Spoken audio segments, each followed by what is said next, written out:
السلام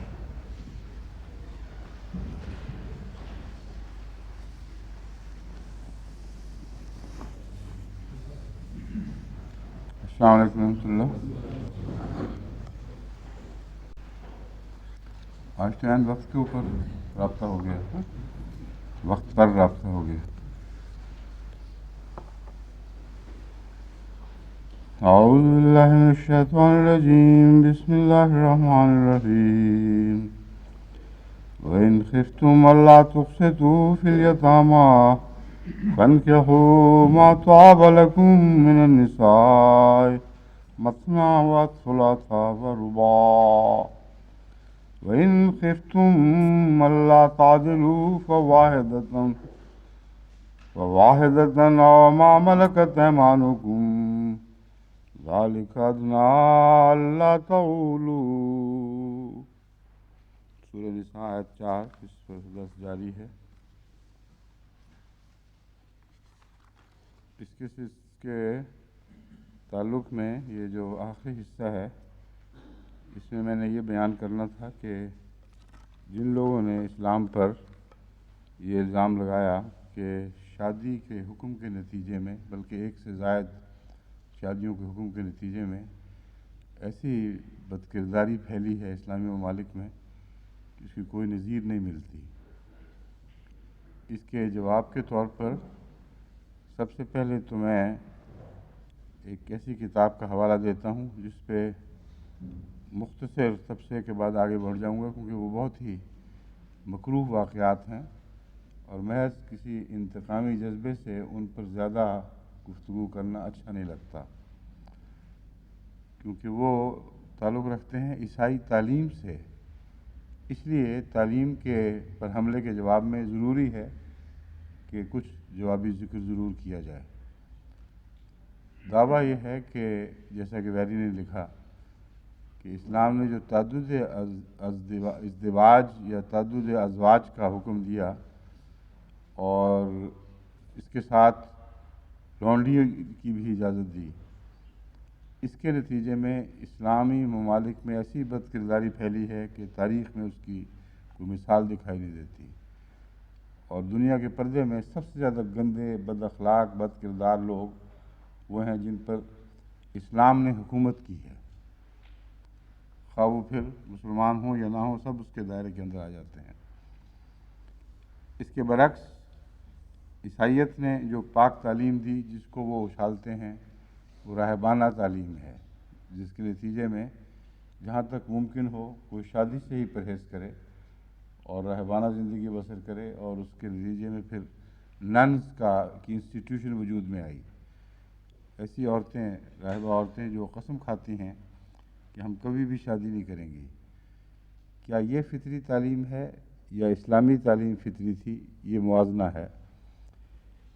چنانچہ اس کے اوپر جو بہت سی کتب لکھی گئی ہیں، ان میں ایک بہت اہم کتاب پریسٹ کرافٹ ہے جو ولیم ہاوٹ نے لکھی، اور اس پر اس نے بہت محنت کی ہے، بہت جستجو کر کے تمام مونسٹریز وغیرہ کے حالات اور وہ حالات جو تاریخ سے اس زمانے میں ثابت تھے یا وہ حالات جو کھدائی کے نتیجے میں سامنے آئے، وہ بیان کیے ہیں. مثلا وہ یہ بھی لکھتا ہے کہ بعض مونسٹریز کی جب کھدائی کی گئی تو اندر سے جو خزانہ دریافت ہوا ہے وہ معصوم بچوں کی لاشیں تھیں جو کثرت کے ساتھ دفن کیے گئے، محض اس لیے کہ ان لوگوں کو جو مونسٹری کے رہنے والے تھے ان کو تحفظ مل جائے اور ان کی بے حیائی پکڑی نہ جائے، دنیا کے سامنے نہ آئے. تو وہ بچے جو پیدا ہوتے تھے وہ 9 مہینے میں آخر جب تک وہ پیدا ہوتے تھے اپنا اشتہار خود دیتے چلے جاتے تھے. اس کا مطلب یہ ہے کہ پوری آرگنائزیشن، پورا نظام ان کو تحفظ دے رہا تھا، اور یہ روزمرہ کے واقعات تھے جس کے اوپر کسی کو اجازت نہیں تھی کہ وہ گھر کی بات باہر نکالے، اور کثرت کے ساتھ ایسا ہوتا اور پھر ان کا قتل بھی کیا جاتا. اور وہیں اسی مانسٹری کے نیچے دفن کر دیے جاتے. چنانچہ ایک بیان کے مطابق سینکڑوں لاشیں ایسے بچوں کی ملی ہیں جو اندر مدفون ہیں. بہرحال ساری باتیں تو میں اس کی بیان نہیں کر سکتا. میں چند ایک صرف حوالے نکالے ہیں جس سے وہ کہتا ہے کہ کیوں یہ بے حیائی وہاں پھیلی اور کیا مقصد، کیا وجہ بنی، کن حالات میں اسے تقویت ملی. اس کتاب پریسٹ کرافٹ کے صفحہ 68 اور 69 پر لکھا ہے، every person was to confess his sins to the priest. جو کنفیشن کا نظام ہے یہ سب سے بڑی بلا بن کے ٹوٹا ہے. اور thus the priest was put into possession of everything which could enslave a man to him. کہتے ہیں ہر شخص کے لیے ضروری ہو گیا کہ وہ اپنے گناہ پادری کے سامنے اپنے گناہوں کا اعتراف کرے یا اپنے گناہ تسلیم کرے. اس طرح پادری کے ہاتھ میں ہر ایسے شخص کے خلاف ایک بہت بڑی طاقت جمع ہو گئی، جس کے نتیجے میں عملاً وہ ہر دوسرے شخص کو اپنا غلام بنا سکتا تھا. The priest had not only power to hear sins but to pardon them. مشکل یہ تھی کہ چونکہ صرف اس کو یہ طاقت نہیں تھی کہ وہ سنے، بلکہ چرچ کہتا تھا کہ وہ بخش بھی سکتا ہے. اس لیے زیادہ سے زیادہ معصوم لوگ بخشش کی تمنا لیے ہوئے پریسٹ کی خدمت میں حاضر ہوا کرتے تھے اور اس کے سامنے اپنے گناہوں کا اقرار کر کے تو گناہ بخشواتے تھے. ان میں کثرت سے عورتیں بھی تھیں جو اپنی مخفی زندگی کے حالات عیسائی کو بتاتی تھی، پادری کو، اور اس ذریعے سے پادری کے پاس ان کے خلاف ایک ہتھیار آ جاتا تھا اور ان کو وہ اس ذریعے سے بدکرداری پر مجبور کرتا تھا. ملینز آف monks، کہتا ہے 10 lakh millions of monks and secular priests. اور وہ پریسٹ بھی جو سیکولر تھے. سیکولر سے مراد تو عموماً لا مذہب ہوتا ہے، لیکن ممکن ہے وہ پریسٹ جو باقاعدہ ایک نظام کا جز نہ بن چکے ہوں واؤ کر کے، ان کو یہ سیکولر پریسٹ کہہ رہا ہو. all forbidden to marry، یہ سارے کے سارے جو سیکولر بھی تھے یا دوسرے، ان کو شادی حرام تھی، منع کی ہوئی تھی. all pampered in luxurious ease and abundance to voluptuousness. voluptuousness جو اسلام کے خلاف انہوں نے لفظ استعمال کیے بار بار مستشرقین نے، یہ اب دیکھیں کہاں استعمال ہو رہا ہے. all pampered in luxurious ease. Pampered کہتے ہیں لاڈ سے کسی بچے کو کے مزاج بگاڑ دیے جائیں. پیمپرڈ چائلڈ ہے زیادہ لاڈ کے نتیجے میں بگڑا ہوا بچہ. تو کہتے ہیں وہ پیمپرڈ تھے ان لگزوریس ایز، عیش و عشرت کی آرام طلبی کے اندر، آرام دہ زندگی میں وہ ان کے اخلاق اور مزاج بگڑ چکے تھے. اینڈ ایبنڈنس ٹو voluptuousness، اور شہوانی جذبات کو پورا کرنے کے لیے جس کثرت سے ان کو مواقع میسر تھے، اس کی وجہ سے ان کے اخلاق، ان کے مزاج بالکل بگڑ چکے تھے. were let loose on the female world as counselors. کہتے یہ ہیں بدبخت لوگ جو بیچاری نسوانی دنیا پر مشیر کے طور پر بلائے ناگہانی بن کے اترے ہیں. یہ لوگ تھے جن کو نسوانی دنیا کا مشیر مقرر کیا گیا. کاؤنسلرز اینڈ کنفیسرز، اور ان سے ان کے راز معلوم کرنے کے لیے ان کے ہم راز بنایا گیا. یہ کنفیسر کا یہاں یہ معنی ہے جو ان کے رازوں کے رقیب بن گئے، نقیب بن گئے. with secrecy in one hand and amplest power of absolution from sin on the other. ایک ہاتھ میں ان کے راز رکھنے کی طاقت کا ہتھیار تھا کہ ہم چاہیں تو تمہارا راز رکھ سکتے ہیں، دوسرے ہاتھ میں تمہارے ہر قسم کے گناہ ہم بخش سکتے ہیں. اس کا کہتا ہے the effect on domestic purity may be readily imagined. اس سے اندازہ کر لو کہ عیسائی دنیا کی روزمرہ کی گھریلو زندگی پر اور اس کی پاکیزگی پر اس کا کتنا بھیانک اثر پڑا ہوگا، کتنا ایک معقول مدلل بیان ہے۔ کہاں یہ کہ ایک آدمی 2 شادیاں کر لیتا ہے تو اس کا اخلاقی دنیا پر ایسا بھیانک اثر پڑے، اس کی کوئی دلیل ہی نہیں بنتی۔ جو 2 شادیاں کرتا ہے وہ رکتا ہے تو 2 کرتا ہے، اگر وہ بے حیائی سے رکے نا تو اس کو کیا مصیبت پڑی ہے کہ 2 شادیاں کرتا پھرے۔ بے حیائی سے رکنا مجبوری ہے جو 2 شادی پر مجبور کر سکتی ہے، ورنہ بے حیا آدمی کے لیے یہ مصیبت پالنا کوئی اچھی بات، آسان بات نہیں ہے۔ دوسری بات کلیسیا کی یہ لکھتا ہے، The establishment of monarchy, of monkery, was another means of building up a perfect despotism by papists. یہ جو پوپ کے آدمی ہیں، پوپ کا نظام جہاں جاری تھا، ان میں ان کے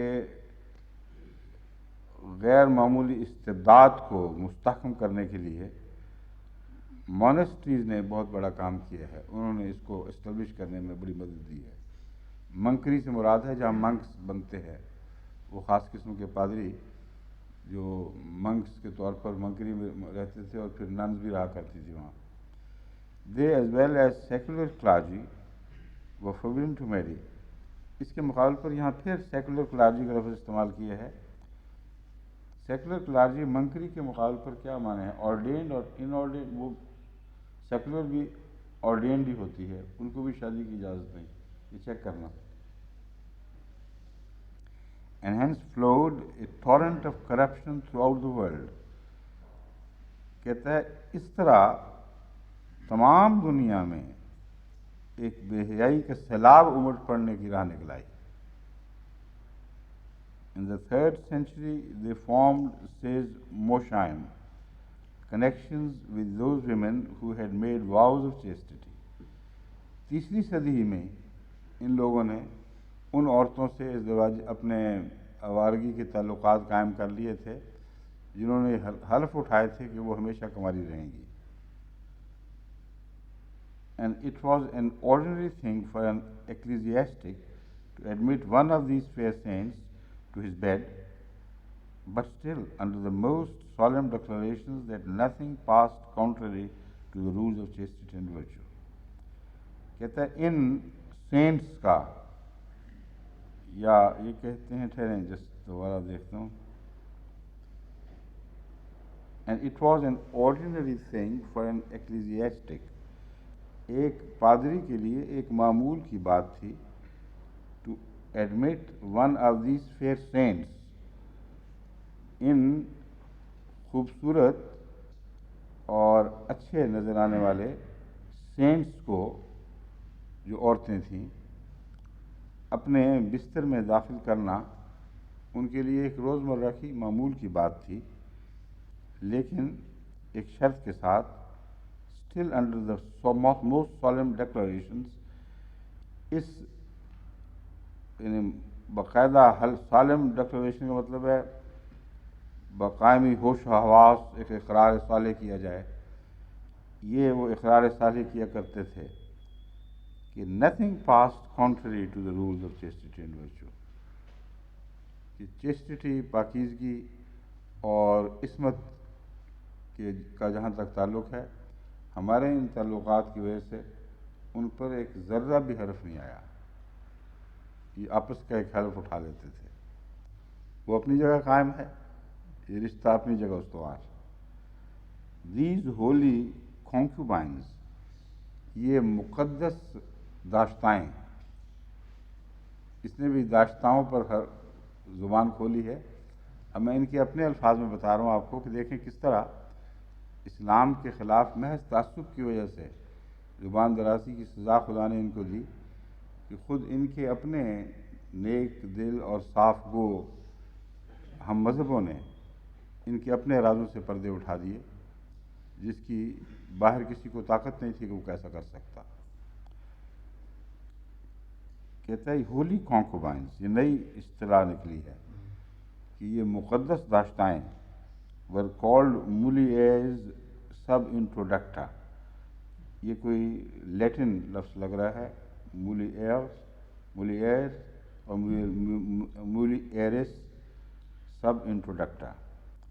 In the succeeding ages, so much did their licentiousness and ignorance increase that in the 10th century, few of the monks knew the rules of their own orders, which they had sworn to obey, but lived in the most luxurious and prodigal magnificence with their concubines.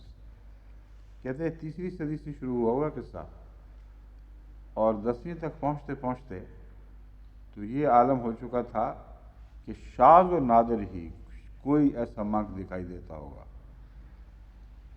جو اپنی منکری کے اپنی institution کے تمام قوانین توڑ نہ چکا ہو اور ان سے بالا نہ ہو چکا ہو،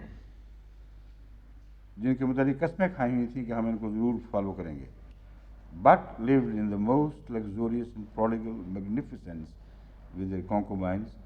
ان مقدس داشتاؤں کے ساتھ بڑی شاہانہ زندگی وہ بسر کرنے لگے تھے 10ویں صدی تک. The history of every European nation is full of the fearful and disgraceful details of the rank licentious corruption of monasteries and priestly houses. کہتا ہے کسی ایک ملک کا قصہ نہیں، تمام یورپین ممالک میں، تمام یورپین قوموں میں یہ داستانیں full of fearful and disgraceful details ملتی ہیں.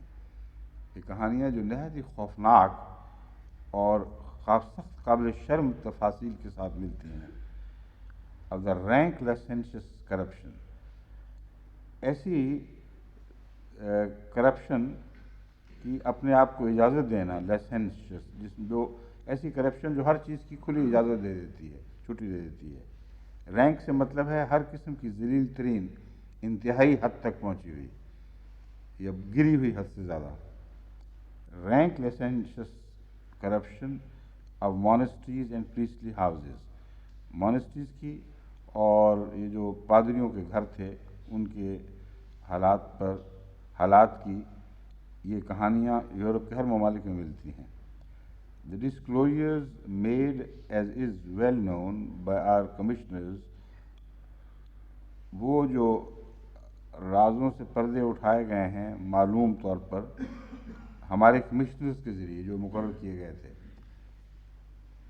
of the commissioners of the state of the monasteries in our own country previous to their dissolution are too offensive to human nature to be mentioned. کہتے ہیں وہ commissioners جو مونسٹریز کو ختم کرنے سے پہلے، ہمارے ملک میں بھی مونسٹریز تھیں اور ان کو بالآخر قانونی ذرائع سے ہمیشہ کے لیے ختم کر دیا گیا، اس سے پہلے جو کمشنرز بٹھائے گئے تھے کہ اس کے اوپر رپورٹ کریں، کہتے ہیں ان کی رپورٹ یہ جو باتیں بیان کر رہا ہے، یہ کہتے ہیں یہ تو بیان کی جا سکتی ہیں، کوئی ایسی بڑی شرم کی بات نہیں، مگر وہ باتیں جو کمشنرز نے لکھی ہیں وہ ایسی قابل شرم ہیں کہ ان کے بیان کی بھی ہمیں طاقت نہیں ہے. What was worse, while they had been for generations living in this abhorrent style, having the very monasteries swarming with loose women, they had not only been burning all those who dared to differ with them in opinion, but it is declared by an act of the 4th year of Henry VII that upon trust of the privilege of the church, diverse persons lettered had been made bold to commit murder, rape, robbery, theft and all other mischievous deeds. کہتا ہے صرف اسی حد تک بات ٹھہر جاتی تو پھر بھی ہم سمجھتے کہ چلو ایک حد پر آ کے ٹھہر گئی، مگر سب سے بڑی بھیانک اور خوفناک بات یہ تھی کہ ان بدبختوں کو اپنے جرائم پر پردہ ڈالنے کے لیے یہ مکمل اختیارات تھے قانونی طور پر کہ جو بھی ان کے رازوں سے پردہ اٹھائے، ان کی مرضی کے خلاف بات کرے، اس کو زندہ آگ میں جلانے کا حکم دے دیں اور ہزارہا ایسی عورتیں اور ایسے لوگ ان کے کہنے پر زندہ آگ میں جلائے گئے. کسی کی مجال نہیں تھی کہ اس کے خلاف کوئی انگلی اٹھاتا. اور سب سے آسان طریقہ ان کے پاس یہ تھا، جو اس نے نہیں لکھا لیکن دوسری کتب میں موجود ہے، وہ یہ تھا کہ اس کا حوالہ پہلے میں دے دوں. پریس کرافٹ 146 صفحہ. یہ ہمارے صفحہ لکھتے وقت یہ بھی لکھنا چاہیے، ہاں لکھا ہوا ہے اس میں کب کی چھپی ہوئی ہے. 7th edition London, John Chapman 121 Newgate street, Middlesex ہوگا. آگے سی کچھ آگے حوالہ ہے. XL 40 میں سے کچھ یہ جو رومن حرف ہے نا، ان کی جمع تفریق بڑا مشکل کام ہے. بائیں طرف جو ہے اس کو منفی کرتے ہیں، دائیں طرف ہے اس کو جمع کرتے ہیں، اور یہ بڑا لمبا سا ایک فقرہ بن گیا ہے. اس کی جمع تفریق میرے لیے بڑا مشکل ہے. یہاں MIDCCCXLV یہ ہے نمبر. اس وقت اس نمبر کے ساتھ یہ کتاب شائع ہوئی ہے. پیج 68 69 82 83 146 یہ وہاں سے حوالے لیے گئے ہیں. تو میں بتا رہا تھا کہ وہ جو جلنے کے قصے آپ نے سنے ہوئے ہیں، ہزارہا عورتوں کو زندہ جلایا گیا ہے. اس مصنف کے نزدیک اس کی ایک وجہ یہ بھی تھی، کیونکہ جب بھی ان کی بے حیائیوں کے خلاف کوئی عورت احتجاج کرتی تو ان کے پاس ایک کھلا ہتھیار تھا کہ اس کو جادوگرنی قرار دے کر اس کو رستے سے ہٹا دیتے. اور چرچ کو یہ اختیار تھا اور کوئی قانون اس کی راہ میں حائل نہیں ہو سکتا تھا کہ جب وہ کسی کو جادوگرنی کہہ کے جلانے کا حکم دے دے تو کوئی اس کو روک نہیں سکتا تھا. اتنی بڑی ہولناک طاقتیں چرچ نے اکٹھی کر لی تھی، اور اس کا طریق ایسا تھا جس کے نتیجے میں جادوگرنی نہ بھی ثابت ہوتی تو پھر بھی بول نہیں سکتی تھی، کیونکہ جادوگرنی کا ٹیسٹ ایک مقرر کیا ہوا تھا. انہوں نے کہا تھا جس کو چرچ والے جادوگرنی کہہ دیں یا جس کے عورت بیچاری پر جادوگرنی کا الزام ہو اور چرچ والے اس کو سرسری جائزے کے بعد قبول کر لیں کہ ہاں اس الزام کی اتنی حقیقت ضرور ہے کہ ہمیں اب اس کی تحقیق کرنی چاہیے. اس پر بہترین ٹیسٹ تھا ان کا، جو کسی صورت میں بھی ناکام نہیں ہوا کرتا تھا. وہ یہ تھا کہ اس کو ہاتھ پاؤں باندھ کر تالاب میں پھینک دو، اگر بچ گئی تو جادوگر نہیں، پھر اس کو عذاب دے کے مارو، اور اگر نہ بچی تو معصوم تھی مگر ہاتھ سے نکل گئی، کچھ نہیں ہو سکتا.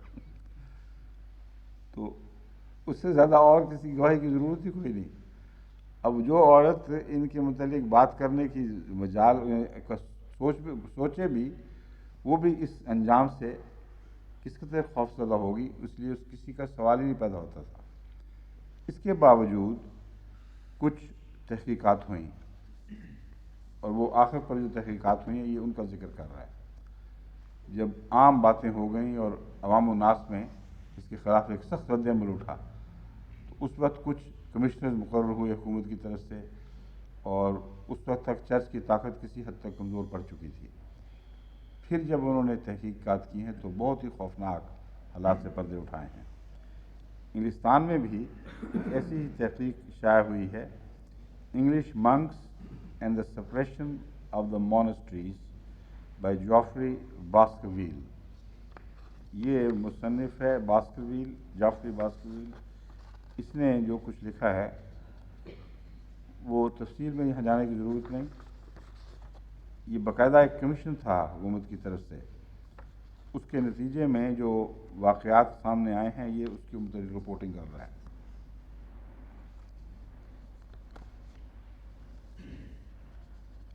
اب جہاں تک بے حیائی کے عام ہونے کا تعلق ہے، اس میں قطعاً کوئی بھی شک نہیں کہ ساری دنیا ہی اس وقت بے حیائی کے سیلاب میں بہہ چکی ہے. لیکن اگر موازنہ کرنا ہے، اور چونکہ موازنہ ہی کیا گیا ہے، تو پھر مجبوراً یہ بات کہنی پڑتی ہے کہ عیسائی دنیا میں خواہ وہ یورپ میں ہو یا افریقہ میں ہو یا کہیں اور یا فلپائنس میں ہو، عیسائی دنیا میں بے حیائی اسلامی دنیا کے مقابل پر دسیوں گنا زیادہ ہے، کوئی موازنہ نہیں ہے۔ جہاں تک اس بات کا تعلق ہے کہ غیر عیسائی دنیا میں حالات کو نسبتاً دبایا جاتا ہے، اس میں کوئی شک نہیں کہ بعض سوسائٹیوں میں حالات کو دبایا بھی جاتا ہے اور چھپایا بھی جاتا ہے، مگر اس کے باوجود بہت سے ایسے امور ہیں جن کے ذریعے باتوں کو جانچا جا سکتا ہے۔ ان میں سے ایک ہے ایسے بچوں کی پیدائش جو حرام کے بچے کہلاتے ہیں، اور ایبارشنز کی تعداد، کیونکہ جب ایسا بچہ ہو تو اس کی ایبارشن کم سے کم ایسے ممالک میں جہاں سوسائٹی ان چیزوں کو نفرت سے نگاہ سے دیکھتی ہے، وہ اس معاملے کو بہت ہی مشکل بنا دیتی ہے کہ چھپایا جائے، کیونکہ ایک طرف سوسائٹی کے دباؤ کی وجہ سے لوگ اپنے کمزوریوں اپنے گناہوں کو چھپانے پر زیادہ آمادہ ہوتے ہیں۔ اس لیے یہ کہنا جائز نہیں ہوگا کہ چونکہ وہاں کے جو پبلشڈ فیکٹس ہیں، جو شائع شدہ حقیقتیں ہیں، ان کی روح سے وہاں نسبتاً کم بے حیائی ہے، عیسائی ممالک میں زیادہ ہے، اس لیے ثابت ہو گیا کہ وہ زیادہ پاک باز ممالک ہیں۔ یہ درست نہیں ہے استدلال، کیونکہ ہم جانتے ہیں کہ جہاں دباؤ زیادہ ہوں وہاں منافقت بھی خود بخود بڑھتی ہے، اور بعض جرائم یہاں کھل کر سامنے آ جاتے ہیں، لوگ تسلیم کر لیتے ہیں، وہاں نہیں کرتے اور چھپا لیتے ہیں۔ اس لیے محض یہ تاثر کہ وہاں ایسے واقعات کم دکھائی دیتے ہیں یا زیادہ دکھائی دیتے ہیں درست نہیں، کیونکہ ایک موقع پر میں نے تحقیق کرائی غریب ممالک کے متعلق، تو پتہ چلا کہ ان کے غریبوں میں بہت ہی زیادہ بے حیائی غربت کی وجہ سے پھیل رہی ہے، اور اس میں اسلامی غیر اسلامی ملک کا فرق نہیں ہے۔ عرب ممالک میں چونکہ بنیادی معیار زندگی اونچا ہے، اس لیے وہاں اقتصادیات کو اس معاملے میں کوئی بڑا دخل نہیں۔ وہاں یقینی طور پر یہ کہا جا سکتا ہے، تمام محققین اس بات کو تسلیم کرتے ہیں کہ عرب ممالک میں جو بے حیائی کا معیار ہے وہ نیچا ہے بہت، یعنی پاکیزگی کا معیار نسبتاً بہت اونچا ہے۔ اس کی وجہ وہ سخت اسلامی قوانین اور اس کے علاوہ اسلامی تعلیمات ہیں۔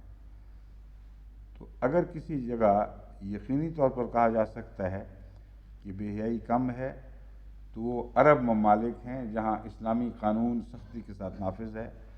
اس کے متعلق کوئی دنیا کا محقق یہ نہیں کہہ سکتا کہ یہاں باقیوں کے مقابلے پر زیادہ بے حیائی ہے، لیکن بعض اور شکلیں بے حیائی کی وہاں رائج ہو چکی ہیں، ان کی تفصیل کی یہاں ضرورت نہیں، مگر میں یہ بتانا چاہتا ہوں کہ اخلاقی دباؤ کے بڑھنے کی وجہ سے منافقت بھی بڑھ جایا کرتی ہے۔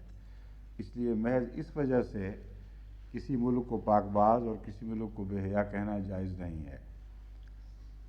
لیکن ایک بات دوسری بھی ہے کہ جہاں کھل کھیلنے کی اجازت ہو، جہاں اخلاقی دباؤ نہ ہو، وہاں بکثرت ایسے لوگ بھی بے حیائی کا شکار ہو جاتے ہیں جو اخلاقی دباؤ کی صورت میں کبھی بھی نہ ہوتے، ان کے وہم و گمان میں بھی نہیں آتا کہ یہ ایسی حرکتیں کرنی ہیں، بس کثرت کے ساتھ معصوم بچیاں ایسے بہیم صفت انسانوں کے بہیمانہ صفت انسانوں کا شکار ہوتی رہتی ہیں۔ اور جہاں تک اعداد و شمار کا تعلق ہے، جیسا کہ میں نے بیان کیا، بعض اعداد و شمار بولتے ہیں، ان میں ایک ایبارشن کے اعداد ہیں، ایک اس کے بیماریوں کے جن کا سیکس سے تعلق ہے ان بیماریوں کے اعداد و شمار ہیں۔ بس اس نقطۂ نگاہ سے اب میں آپ کے سامنے کچھ حوالے رکھتا ہوں۔ اب کوئی یہ نہیں کہہ سکتا کہ اسلامی ممالک میں بچیاں ہوتی ہیں یا بچے ہوتے ہیں ناجائز اور ان کو چھپا لیا جاتا ہے، کیونکہ جب بچہ ہو جائے تو اس کو پھر چھپایا نہیں جا سکتا۔ جتنا زیادہ ٹیبو ہو، جتنا زیادہ اس کے خلاف ایک عوام الناس میں ایک مزاج پایا جاتا ہو اس کے خلاف، اسی حد تک اس کا نمایاں ہو کر سامنے آنا ایک قدرتی اور لازمی امر ہے. اسی لیے ایبارشن بھی وہاں بہت کم چھپ سکتی ہے، اور جن ممالک میں اس کا کوئی فرق نہیں پڑتا وہاں کل کا اعداد و شمار دیے جاتے ہیں. اب میں آپ کے سامنے بغیر شادی کی پیدائش کی شرح بعض مستند حوالوں کے ساتھ پیش کرتا ہوں. میں نے کہا مستند حوالوں کے ساتھ تو میں نے کہہ دیا، اور حوالہ دیا ہی کوئی نہیں ہوا. اچھا آپ نے مجھے شرمندہ کروا دیا. کوئی ایسی چیز جس کا مستند حوالہ نہ ہو ہم پیش کر ہی نہیں سکتے ایسے مقام پر، اس جگہ سے. سمجھیں؟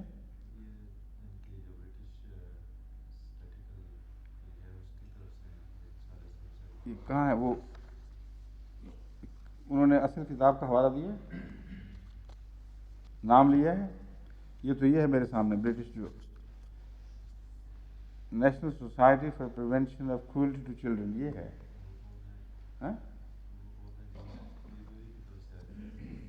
سیل صفی، ساری ذمہ داری ان پر آ گئی ہے. اب سیل صفی صاحبہ آپ کے نام پر یہ گناہ اگر گناہ نکلے، خدا نہ کرے.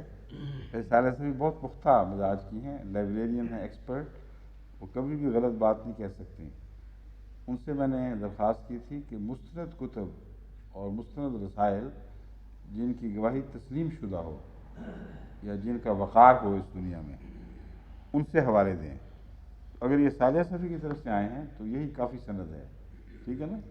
ایک یہ بھی طریقہ ہوتا ہے سند کا کہ شیعہ کہتے ہیں یہ ہمارے امام کی طرف سے ہے، اور امام غلط بات کہہ ہی نہیں سکتا. تو ہماری جماعت میں تو غیر ائمہ بھی ایسے ہیں جو غلط بات نہیں کہہ سکتے، ماشاء اللہ. یہ حوالے یہ بتا رہے ہیں کہ امریکہ، یونائٹڈ اسٹیٹس آف امریکہ میں 1972 میں کل تعداد جو تھی ایسے بچوں کی جن کو جو شادی کے بغیر پیدا ہوئے وہ یہ تھی، اور جو شادی کے ساتھ پیدا ہوئے وہ یہ تھی. فگرز یہ بتائی ہیں 28,55,211 1972 میں باقاعدہ شادی کے نتیجے میں پیدا ہوئے، اور 4,03,200 بغیر شادی کے. اور اس کے بعد 89 میں یہ تعداد پھر اور بڑھ گئی، اور 89 تک کے صرف یہ کتاب سے لیا ہوگا انہوں نے کچھ، کیونکہ تازہ نہیں ہیں یہ فگرز، مگر 89 گزرے ہوئے کافی دیر ہو گئی ہے. اس میں یہ تعداد اس طرح ہوئی کہ جو شادی کے ساتھ پیدا ہوئے تھے ان کی تعداد 28,96,610، یعنی 72 سے 89 تک اس تعداد میں کوئی خاص اضافہ نہیں ہوا. جبکہ بغیر شادی کے پیدا ہونے والوں میں نمایاں اضافہ ہوا، اور 5,97,788 ایسے بچے پیدا ہوئے جو بغیر شادی کے تھے، اور یہ کل نسبت 17.1% بنی. فرانس میں 72 میں 7.4 تھی، 8 تھی، اور 80 میں 11.4 ہو گئی. جرمنی میں 72 ہی میں 16.2 تھی، جو 80 میں بڑھ کر 22.8 تک جا پہنچی. اب 80 سے اب تک کافی وقت گزر چکا ہے. انگلستان میں 72 میں یہ نسبت 8.6 تھی، اور 89 میں 10.9 ہو گئی. سویڈن سر فہرست ہے، کیونکہ بڑی دیر سے ہی وہاں عجیب قسم کے حالات ہیں کہ دہریت اور کٹر عیسائیت دونوں ہاتھ میں ہاتھ ڈالے کٹھے رہتے ہیں، اور آمد و ناس بکثرت وہ دہریہ ہو چکے ہیں، اور ان کے اسکول، ان کے کالجز میں دہریت کی پرورش گاہیں ہیں. اور اس کے باوجود جب اسلام کا سوال آئے تو عیسائیت کو وہاں بڑی سخت طاقت حاصل ہے اور بڑے متشدد طور پر وہ اسلام کی مخالفت میں باتیں کرتے، بیان دیتے، اور کوئی ان کو روکنے والا نہیں. بس اگر کوئی عیسائیت وہاں باقی رہ گئی ہے تو اسلام دشمنی ہی میں رہ گئی ہے. جو یہ قابل فکر بات ہے، سویڈش مزاج کے لیے چیلنج ہے، ان کو اس بارے میں ضرور کچھ سوچنا چاہیے. 1972 میں ان کی فگر تھی 25.1، یعنی جرمنی کی جو بڑھ کر 80 میں ہوئیں وہ آغازی سے ان کی تھی 25.1، اور 1980 میں 39.7% بچے. یہ وہ بچے ہیں جن کے متعلق آفیشیل ڈکلریشن ہے تحقیق کے بعد، کہ جن کے متعلق قطعیت سے ثابت ہے کہ یہ بغیر شادی کے پیدا ہوئے ہیں. ڈنمارک بھی اسکینڈینیوین کنٹری میں یہ دونوں ایک دوسرے سے مقابلہ کرتے ہیں ان باتوں میں، ڈنمارک اور سویڈن. ڈنمارک میں 72 میں 14.4 تھی، جو سویڈن سے کم تھی، مگر 80 میں بہت تیزی سے اس نے ترقی کی ہے اور سویڈن کے قدم کے ساتھ قدم ملانے کی کوشش کی ہے. 14 سے چھلانگ لگا کے 33.2 تک پہنچ گیا ڈنمارک. یہ کل ہے ان کی نسبت، جس کو ہم جائز یا ناجائز اولاد کہتے ہیں. ناروے ان میں سے بہت بہتر ہے، اور ناروے کے بہتر ہونے کی بڑی وجہ یہ ہے، مذہب نہیں ہے بلکہ ان کی آئلی زندگی کا نسبتاً انٹیکٹ ہونا ہے. ناروے کا بہت سا علاقہ دیہاتی ہے اور دیہاتی طرز زندگی کو وہ پسند کرتے ہیں. اگر شراب کی خرابی نہ ہوتی، جو ناروے میں بہت بری عادت ہے، تو ناروے اخلاقی لحاظ سے ان ممالک میں بہت بہتر ہوتا. جو بھی اگر جرائم ہیں یا کچھ ظلم پائے جاتے ہیں تو شراب کی وجہ سے. شراب تو ویسا ہے جیسے اس کے بغیر رہ ہی نہیں سکتے. اس لیے ناروے میں اس کے باوجود صرف 8.7 تھی تعداد، جو 80 میں بڑھ کر 14.5 ہو گئی. دیگر ممالک میں امریکہ یہ کل جو موازنہ شرح فیصد یہ طلاقوں کا ہے، اس کو ضرورت نہیں دینے کی اس وقت. اب میں ایک اصولی طور پر ایک کتاب ہے اکارڈنگ ٹو برٹش گورنمنٹ کی پبلیکیشن ہے، اس میں سے میں آپ کو اس مضمون پر بتاتا ہوں کہ کیا ہو رہا ہے. یہ آفیشیل ڈکلریشن ہے.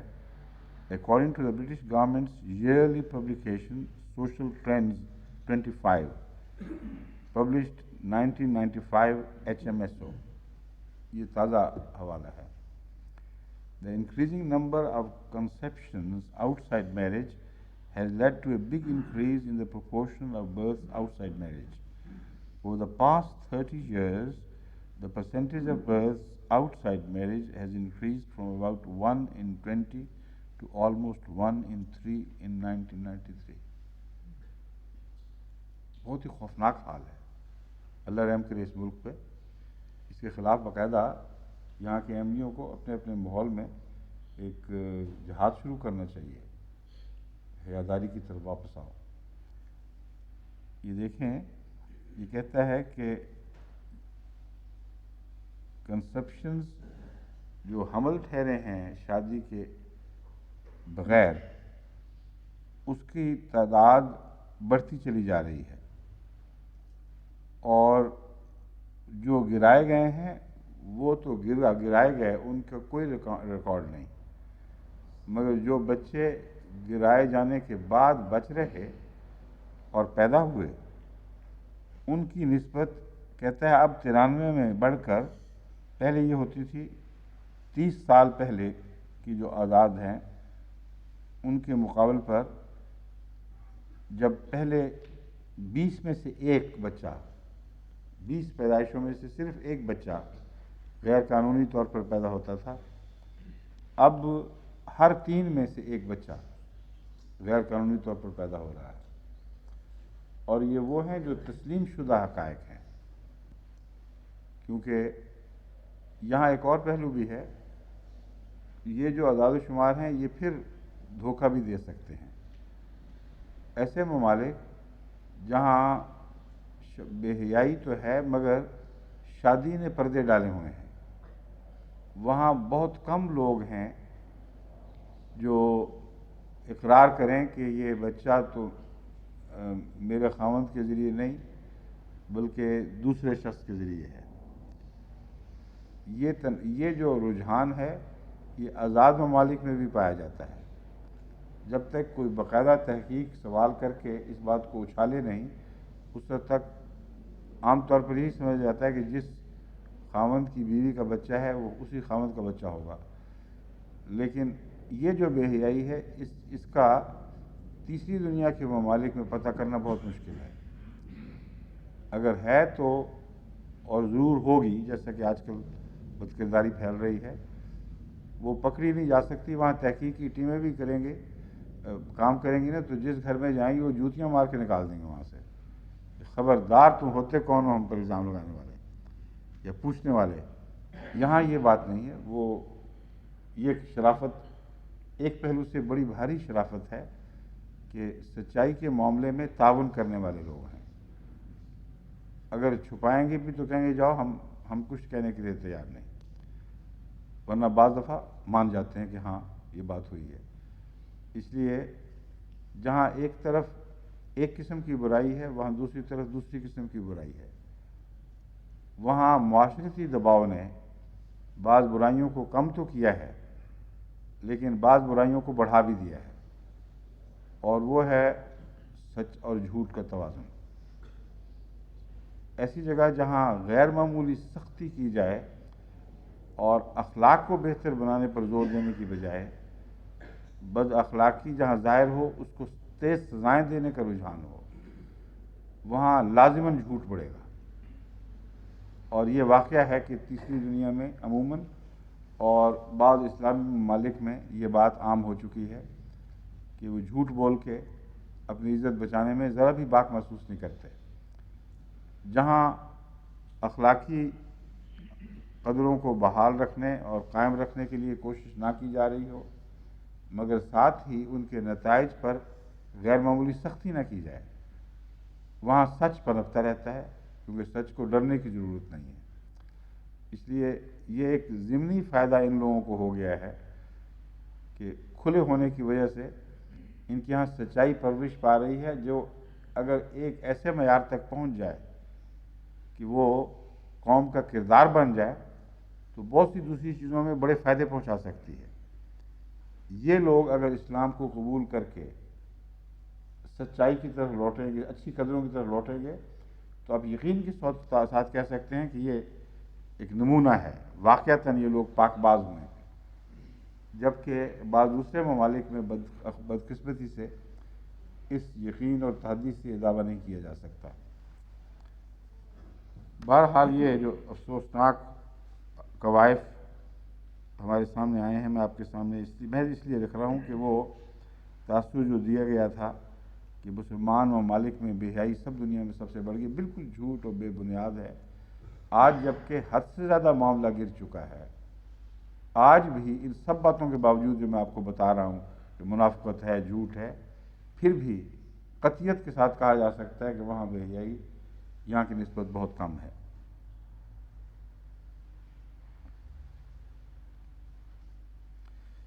یہ عمومی تبصرہ کرتے ہوئے یہ رپورٹ لکھتی ہے although the proportions of births outside marriage varies considerably between countries, it is increasing throughout the Western Europe.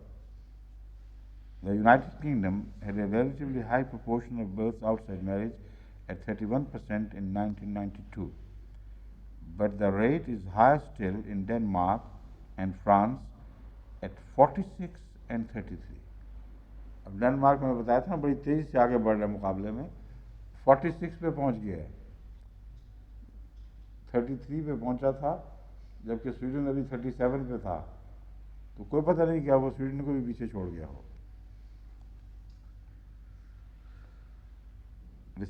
on the other hand, the rate is still very low in Greece and Italy. Greece اور Italy میں یہ rate بہت لو ہے، 3 اور 7% رسپیکٹیولی. اب یہ کیا وجہ ہے کہ وہاں لو ہے؟ اس کی وجہ وہی ہے جو میں نے پہلے بیان کی ہے ناروے کے حوالے سے. جہاں خاندانی دباؤ زیادہ ہوں سوسائٹی کے بغیر، وہاں ایک طبی طور پر ان چیزوں پر قدغن لگ جاتی ہے، اور اگر کچھ ہوا ہے تو وہ پردے میں ہی رہتا ہے، پھر اس کو باہر نکلنے نہیں دیا جاتا. اس لیے یہ کہنا کہ اٹلی اخلاقی لحاظ سے بہت بہتر ہے، یہ اعداد و شمار بتا رہے ہیں، مگر جو عمومی جائزہ ہے یہاں سے جانے والوں کا، میں نے خود بھی سفر کر کے دیکھا ہے اٹلی میں مختلف جگہوں پر، نظر آتا ہے کہ بے حیائی موجود ہے. صرف فیملی نے کچھ اس کو محدود دائرے میں محفوظ کر رکھا ہے، اور کچھ فیملی دباؤ کے نتیجے میں یقیناً شمالی علاقوں میں نسبت کم ہے. کم ہونے میں تو کوئی شک نہیں، لیکن وجہ اس کی یہی ہے کہ خاندانی نظریں، خاندانی تحفظات یہ بہت بڑا کردار ادا کرتے ہیں بے حیائی کے خلاف. اور اسی لیے ہمیں یہاں بھی اس سے فائدہ اٹھانا چاہیے. جہاں جہاں یہ خاندانی قدریں ٹوٹتی ہیں وہاں معاشرے کا عمومی نقصان وہاں زیادہ سرایت کر جاتا ہے. امریکہ میں مسلمانوں کو اور جماعت احمدیہ کو خصوصیت کے ساتھ اس معاملے میں ایک بڑی مشکل کا سامنا ہے. وہاں کا عمومی معاشرہ، جیسا کہ اعداد و شمار سے ظاہر ہو چکا ہے، کچھ نہیں بھی ہوا، وہ بہت زیادہ زہریلا ہو گیا ہے. اتنا زہریلا کہ دنیا کے پردے پہ کہیں کوئی ایسا معاشرہ زہریلا نہیں ہوگا، کیونکہ آزادی کے نام پر انہوں نے کھلم کھلا بے حیائی کی تعلیم دینے کے اڈے بنائے ہوئے ہیں. اور دنیا کے کسی ملک میں بے حیائی کی تعلیم کے لیے ایسی انسٹیٹیوشنز موجود نہیں جیسے امریکہ میں ہیں. اور امریکن فلموں نے تمام دنیا میں ایک مصیبت ڈال رکھی ہے اس پہلو سے. بے حیائی میں لیڈ وہ کرتی ہیں، پھر یورپ ان کے پیچھے پیچھے چلتا ہے، پھر دوسرے ممالک ان کے پیچھے پیچھے آتے ہیں. پہلے تو سیٹلائٹ ٹیلی ویژن کا رواج نہیں تھا، اس لیے تیسری دنیا کے ممالک تک ان بے حیا فلموں کی رسائی نہیں تھی. اب بدقسمتی سے سیٹلائٹ کو جو رواج ملا ہے وہ بے حیائی کے ساتھ ہاتھ میں ہاتھ ڈال کر رواج ملا ہے، اور اس کے بغیر سیٹلائٹ چل ہی نہیں سکتے سوائے احمدیہ سیٹلائٹ کے. اس کی وجہ یہ ہے کہ جتنی بھی کمپنیاں اس وقت دنیا میں کام کر رہی ہیں سیٹلائٹ کے ذریعے ٹیلی ویژن کی تصویریں یا پروگرام پہنچانے کے، وہ تمام تر اس اشتہاری آمد پر اپنے کام چلاتی ہیں جو مختلف کمپنیاں اپنے اشتہار کے لیے ان کو دیتی ہیں. کوئی مخلص جماعت تو نہیں ہے جو قربانیاں کر کر کے اس نظام کو زندہ رکھنے کے لیے اپنے پیسے اس میں پھینکے. ایک ہی ہے صرف ساری دنیا میں، کوئی مثال نہیں اس کی. احمدیہ جماعت کے سوا اس نظام، اس قسم کا ٹیلی ویژن نہ وجود میں آیا ہے نہ آ سکتا ہے کبھی، کیونکہ جماعت احمدیہ کو خدا نے یہ توفیق بخشی ہے کہ محض للہ اعلیٰ قدروں کی خاطر قربانی کریں اور اس میں لذت اٹھائیں. قربانی کر کے بور محسوس نہ ہو، جتنی کریں اتنا ہی ان کا مزہ بڑھتا چلا جائے. اس لحاظ سے تو جماعت احمدیہ کی حالت اس بلی کی سی ہے جو ریتی سے اپنی زبان چاٹتی تھی. ریتی چاٹتی تھی مگر چاٹ رہی تھی اپنی زبان، اور اس خون کا جو مزہ آ رہا تھا اس میں اپنی ساری زبان کھا گئی. وہی حال جماعت احمدیہ کا اس حد تک ہے کہ قربانی میں ویسے ہی مزہ بلکہ اس سے بھی بڑھ کر محسوس کرنے لگی ہے جو اپنی زبان چاٹتی ہوئی بلی کو مزہ آتا تھا. مگر ایک فرق ہے کہ یہ زبان چاٹی نہیں جا سکتی، کیونکہ خدا کی طرف سے ایک وعدہ ہے حتمی کہ 1,00,000 زبانیں تم چاٹو گے تو کروڑ تمہیں عطا کر دی جائیں گی. یہ زبان کبھی ختم نہیں ہوگی. بس آج کی دنیا میں جماعت احمدیہ کا ٹیلی ویژن بے حیائی کے خلاف ایک عظیم کردار ادا کرنے میں ایک معجزہ ہے، اور باقی سب ٹیلی ویژن اب ایسے چنگل میں پھنس چکے ہیں کہ ان کے بس کی بات ہی نہیں رہی.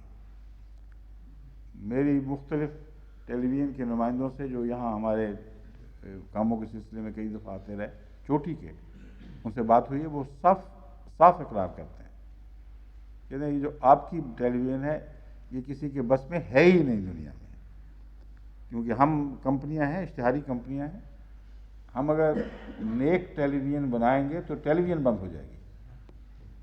ساری اشتہار دینے والی کمپنیاں ہاتھ کھینچ لیں گی کہ تم پاگل ہو گئے ہو، کون تمہیں دیکھے گا، کون ہماری چیزیں خریدے گا. بس جہاں بے حیائی اشتہار کے ساتھ اس طرح باندھی جائے کہ چولی دامن کا ساتھ ہو جائے، ایک دوسرے پر ان کی بقا کا انحصار ہو، وہاں یہ لاسٹ بیٹل ہے آلریڈی. ایسی جنگ جس کا فیصلہ ہو چکا ہے کہ کون جیتے گا کون ہارے گا. بے حیائی جیتے گی اور حیا ہارے گی. یہاں صرف احمدیہ جماعت کو خدا نے توفیق بخشی ہے کہ ان سب کے مقابل پر ایک عجب نئی آواز اٹھائیں، اور جو دوسرے کوشش کریں گے وہ بھی ناکام ہو جائیں گے. ایک رستہ ہے صرف کوشش کا کہ اسلامی ممالک اپنے پیسے سے کثرت کے ساتھ روپیہ اس معاملے میں خرچ کریں اور ایسی نئی ٹیلی ویژن کمپنیاں بنائیں جو دینی پروگرام بنائیں. ان کی مجبوری یہ ہے کہ ان کو دیکھنے والا نہیں ملے گا. وہ بنا کے دیکھیں، لوگوں نے سوئچ آف کر کے دوسری طرف چلے جانا ہے. ہمارے پروگراموں کے دیکھنے والے گارنٹیڈ ہیں، یہ ایک دوسرا پہلو ہے. اگر گارنٹیڈ نہ ہوتے تو اپنے یہ پلے سے پیسے کیوں دیتے؟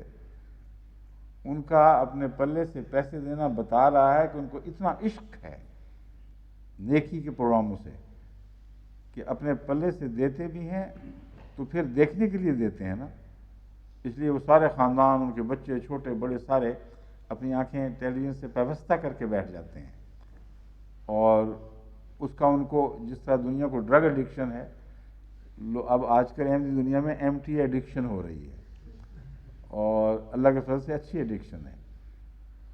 یہ جو حصہ ہے یہ میں آپ کو بیان کر رہا ہوں کہ بے حیائی کے جہاں تک نئے زمانے کے تقاضے ہیں، بے حیائی بظاہر جیتتی ہوئی دکھائی دے رہی ہے. اور اس میں ساری دنیا میں سب سے بڑا کردار اسلامی ممالک نہیں، عیسائی ممالک ادا کر رہے ہیں. اور یہ ایک ایسی حقیقت ہے جس کو کوئی تلخ محسوس کرے تو جائز نہیں ہوگا اس کے لیے. بالکل سادہ واقعات ہیں، سادہ حقائق ہیں جو خود بول رہے ہیں.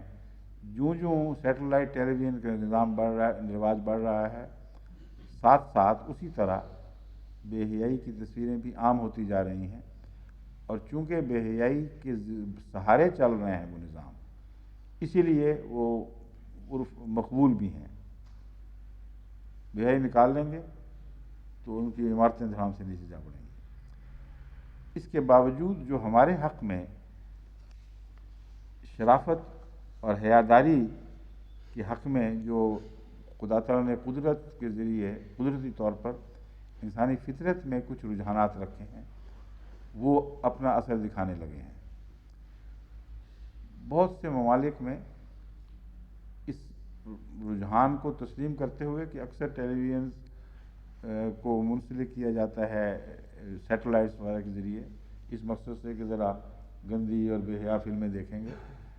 اس کے باوجود ہر خاندان میں کچھ نہ کچھ لوگ ایسے ہیں جن کے دل میں اس کے خلاف رد عمل ہے. ان کو متبادل نظام ملتا ہے تو احمدیہ جماعت کے ٹیلی ویژن میں ملتا ہے، اور جب وہ دیکھتے ہیں تو دو باتوں سے وہ حیرت زدہ رہ جاتے ہیں.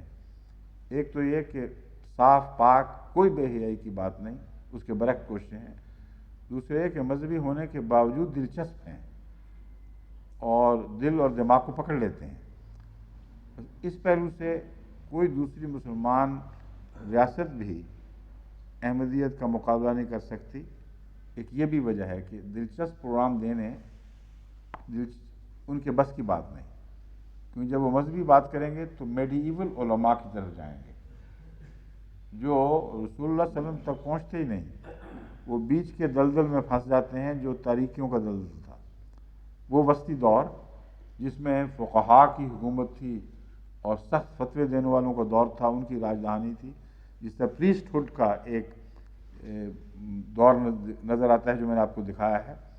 اسی طرح ایک دور ایسا گزرا ہے جہاں فقیہ بہت بڑی طاقت کے ساتھ ابھرا ہے اور ریاست کا قانون اس کے مظالم میں اس کا مددگار بن گیا. یہ رجحان جو ہے یہ اسلامی تاریخ میں سب سے بدترین رجحان تھا، اور یہ وہ دور ہیں جس نے ایسے ایسے مظالم کو جنم دیا جس کے متعلق اب بھی مغربی دنیا شور مچاتی ہے، حالانکہ اپنے مظالم کو چھپا دیتے ہیں جو مذہب کے لحاظ سے مذہب کے نام پر اس سے بہت زیادہ تھے. لیکن یہ حقیقت ہے کہ وسطی ازمنہ میں مذہب کو جس قدر ظالمانہ طریق پر استعمال کیا گیا ہے اسلامی دنیا میں بھی، وہ ہمارے لیے سخت تکلیف کا اور شرم کا موجب ہے. مگر ملا ہمیشہ ریاست کے ساتھ ساز باز کرتا ہے. وہ ریاست کے اوپر ایک عجیب طرح سے دباؤ ڈالتا ہے. وہ کہتا ہے کہ اگر تم ہمارے شر سے بچنا چاہتے ہو تو پھر ہمارے فتووں کو اہمیت دو، ہمارے دائیں طرف رہو. اگر تم ہماری دائیں طرف رہو گے تو ہم بائیں طرف رہتے ہوئے بھی اپنے شر سے تمہیں بچائے رکھیں گے. اور اس طرح ہاتھ میں ہاتھ ملا کر وقت کے علماء حکومت کے ساتھ چلتے اور سیاستدان رفتہ رفتہ ملا کا غلام ہوتا چلا جاتا ہے، یہاں تک کہ پھر بہت دیر ہو جاتی ہے. پھر اس کے لیے پیچھا چھڑا کر آزاد ہونا ممکن ہی نہیں رہتا. یہی کھیل پہلے کھیلا گیا وسطی ازمنہ میں، یہی آج بعض اسلامی ممالک میں کھیلا جا رہا ہے. ہم بار بار ان کو متنبع کرتے ہیں مگر افسوس کہ پوری طرح ہوش نہیں. مگر جو لوگ سنتے ہیں ان تنبیہات کو، مثلا لقاء مع العرب وغیرہ میں، ان میں سے بہت سے پھر خط لکھتے ہیں، رابطے کرتے ہیں، کہتے ہیں آج ہمارے دل کی بات ہوئی ہے، ورنہ اس سے پہلے تو سب فتنہ و فساد تھا مذہب کے نام پر، سمجھ ہی کچھ نہیں آتی تھی ہو کیا رہا ہے. اب پتہ چلا ہے کہ ایک حقیقت میں اسلام کا نقیب بھی ابھرا ہے جو ایم ٹی کی صورت میں ہمارے سامنے آ گیا ہے. تو یہ خدا کے فضل سے بہت ہی مبارک ایک نظام ہے جس کے ذریعے انشاءاللہ تعالی ہم پہلے سے بہت بڑھ کر تیز رفتاری کے ساتھ اور قوت کے ساتھ اور گہرا اثر رکھتے ہوئے انشاءاللہ دنیا کے اخلاق کو اسلامی اخلاق بنانے کی کوشش کریں گے. لیکن اب جو حال ہے اس کی اب تفصیل میں جانے کی ضرورت نہیں. وہ یہی ہے کہ بے حیائی کا پلڑا بہت بھاری ہے، اور اتنا بھاری ہو چکا ہے کہ اب یہ کہنا کہ عیسائی دنیا میں زیادہ اور غیر عیسائی دنیا میں کم ہے، یہ اگر درست بھی ہو تو ایک محفوظ دعویٰ نہیں ہے، کیونکہ توازن بگڑ گئے ہیں بڑی تیزی سے. غیر عیسائی دنیا بھی اب بے حیائی میں آگے بڑھ کر سامنے آ رہی ہے. اور ایک ذریعہ اب ہمارے پاس باقی ہے. ہاں، ایک بات میں یہ کہنا بھول گیا کہ جب یہ بے حیائی بڑھتی ہے تو پھر شرافت اور انصاف اور انسانی قدروں کے ہر تقاضے کو پامال کر دیتی ہے. اس پہلو سے چائلڈ ایبیوز کا جو نیا دور ہے بدبختی کا، یہ بھی ایک تھرمامیٹر ہے بتانے کے لیے کہ عیسائی دنیا میں زیادہ ہے یا غیر عیسائی دنیا میں زیادہ ہے. اس میں کوئی شک نہیں کہ عیسائی دنیا اس وقت اس بدبختی میں بدنصیبی سے سب سے آگے بڑھ گئی ہے. اور اسلامی ممالک میں ایسے واقعات اگر ہوتے ہیں تو دبا لیے جاتے ہوں گے، مگر اس کے باوجود ہم سوسائٹی کو جانتے ہیں بہت ہی شاذ ہیں. ایسے کہ ایک شہر میں چند بھی ہو جائیں تو وہ بہت ہی ہولناک منظر پیدا کرتے ہیں، اور پھر سوسائٹی بالآخر قانون اجازت دے نہ دے ان کو دبا لیا کرتی ہے. مگر پھر بھی اندر اندر پنپتے ہوں گے، یہاں بھی اندر اندر پنپتے رہتے ہیں. جو اچھل کر باہر آ گئے ہیں ان کی تعداد بھی بہت زیادہ ہے اور ان کا رجحان بہت مہیب ہے. یہ رپورٹ ہے NSPCC ریکارڈز. NSPPC کیا چیز ہے؟ National society for the prevention of cruelty to children. انگلستان کی ایک نیشنل سوسائٹی ہے جو بچوں کو مظالم سے بچانے کے لیے قائم کی گئی ہے، اور زیادہ تر اپنے ماں باپ کے مظالم سے بچانے کے لیے، غیروں سے نہیں. غیروں سے بھی بچاتے ہوں گے، مگر اصل ان کا مقصد یہ ہے کہ وہ معصوم بچے جو بظاہر اپنی چار دیواری میں اپنے ماں باپ کے ہاتھوں میں محفوظ ہیں، اس سے زیادہ محفوظ اور کون ہو سکتا ہے جو اپنے ماں باپ کے قبضے میں ہو، مگر وہی ظالم بھیڑیوں کا کردار ادا کر رہے ہیں۔ اس رجحان کے خلاف، اس کی روک تھام کے لیے یہ سوسائٹی وجود میں آئی اور ان کی رپورٹس شائع ہوتی رہتی ہیں۔ وہ لکھتے ہیں اے ریکارڈ رائز ان اچھا وہ نہیں لکھتے، ان کی رپورٹس میں سے ہم نے نکالا ہے a record rise in reports of child sexual abuse showing 137% increase last year. اندازہ کر لیں، یعنی اپنے بچوں کو جنسی اور شہوانی جذبات کا نشانہ بنانا اور ان بیچاروں کو جن کی کوئی آواز نہیں، ان کو ان مظلوموں کے گلے گھونٹ دینا گھر کے اندر اور بے حیائی کا نشانہ بنانا، جس میں ایسے مقدمے یہاں سامنے آئے ہیں کہ بیویاں خاوند کی مدد کرتی ہیں اپنے بچوں کے خلاف، خاوند بیویوں کی مدد کرتے ہیں، اور ایسے گھر ہیں جہاں انتہائی بہیمانہ حرکتیں اس تہذیب کے بظاہر ترقی یافتہ دور میں دکھائی دے رہی ہیں۔ یہ لکھ رہے ہیں یہ سوسائٹی والے کہ پچھلے سال سے اس سال 137% اضافہ ریکارڈ ہوا ہے، اور اکثر لوگ، اس رپورٹ میں بھی یہ ذکر ہے، باقی جگہ بھی میں تفصیل سے نہیں پڑھنا چاہوں کہ بہت ہی یہ تکلیف دہ قوائف ہمارے سامنے رکھ رہی ہے۔ اکثر محققین اس بارے میں کہہ رہے ہیں کہ یہ ایک ایسا مضمون ہے جس میں آزاد دوسری قسم کا دھوکہ دے رہے ہیں، مبالغے نہیں کر رہے بلکہ اصل کہانی سے بہت تھوڑی بیان کر رہے ہیں، کیونکہ کسی بیرونی تنظیم کو یہ توفیق نہیں ہے کہ گھروں کے اندر داخل ہو کر ان کے اندر کی ظلم کی کارروائی کو باقاعدہ ریکارڈ کر سکے۔ اتفاقاً کبھی ہمسایوں کی نظر رکھنے کے نتیجے میں، کبھی بچے کی بدحالی جو اسکول میں ظاہر ہو جاتی ہے، کبھی ان بچوں کے ذریعے جو بھاگ جاتے ہیں گھر چھوڑ کر، اور بعض سردیوں میں یہ جو بڑے بڑے ٹیلی ویژن اسٹیشن ہیں، ٹیوب اسٹیشنز، ان کے اندر چھوٹے چھوٹے بچے بیچارے اکٹھے ہوئے کسی طرح سردی میں رات گزارتے ہیں، اس وجہ سے کہ ان کو اپنے گھروں میں امن نہیں ہے۔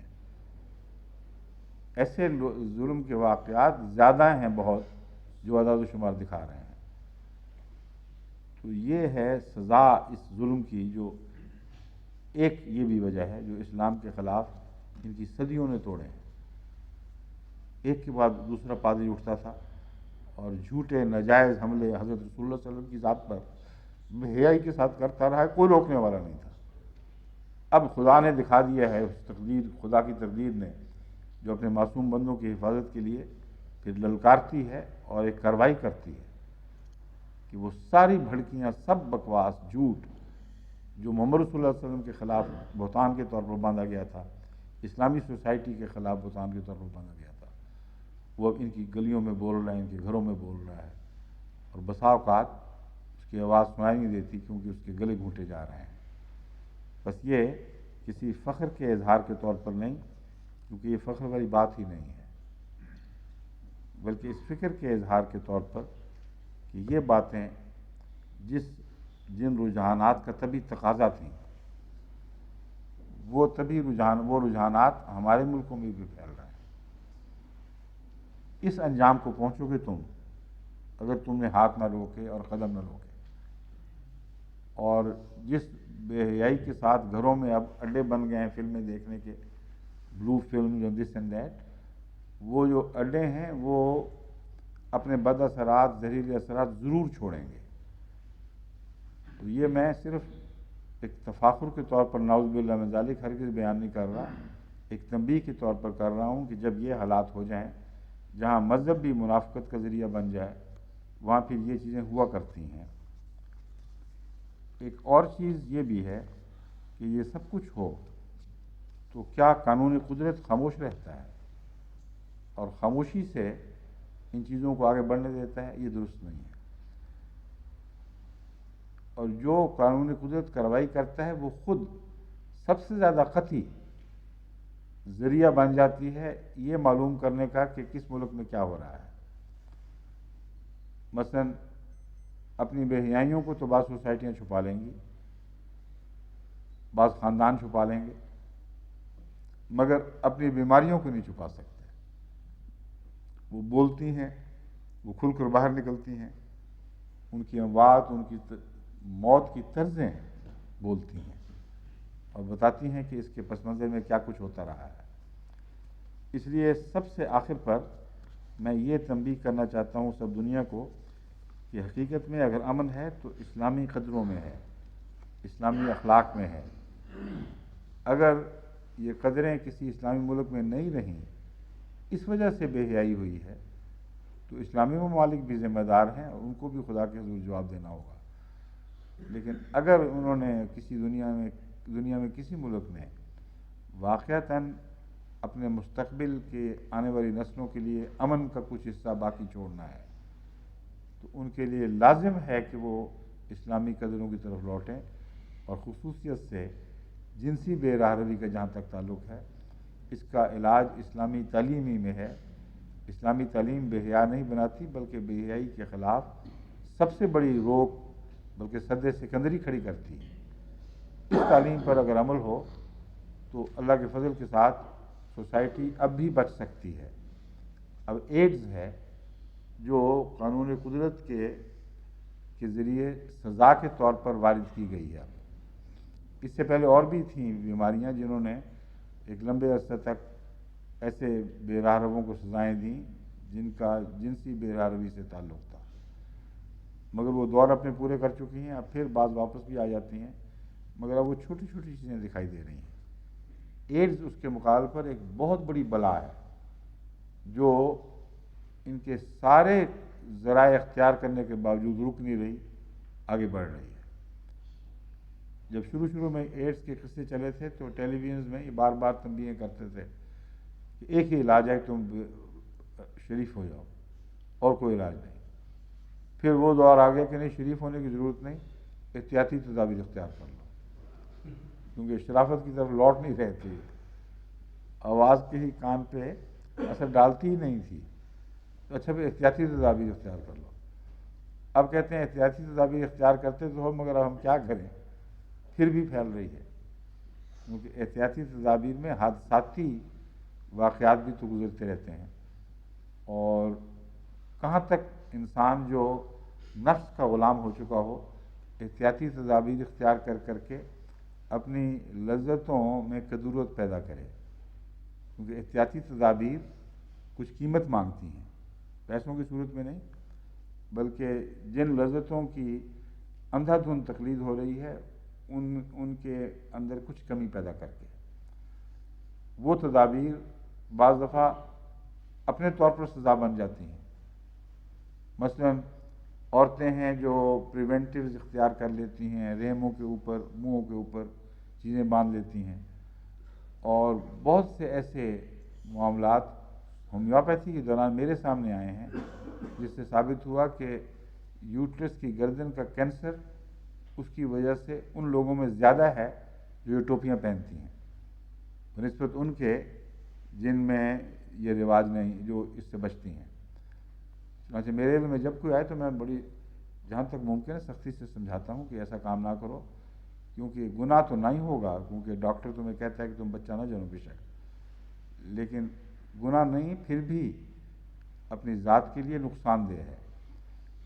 اس کے متعلق کوئی تحقیقی رپورٹ میرے سامنے نہیں ہے، اس لیے کوئی اس کو میڈیکلی سند نہ سمجھے، مگر میرا یہ تاثر ہے، کیونکہ میرے پاس بہت سے کیسز آتے ہیں جہاں یوٹرین خرابیاں، رحموں کی تکلیفوں کے واقعات ہیں، آئے دن بعض دفعہ 20 سے بھی زائد سامنے آتے ہیں۔ ان کے معائنے سے، ان کے عمومی مطالعہ سے میں نے یہ تاثر اخذ کیا ہے کہ ایک وجہ گردن کے زخموں کا، اور گردن سے مراد رحم کی گردن، سراہی دار گردن جو ہے، اس کے زخموں اور اس کی سوزشوں کا، اور ہو سکتا ہے اس کے کینسر کا، اس قسم کے ذرائع سے بھی ہو۔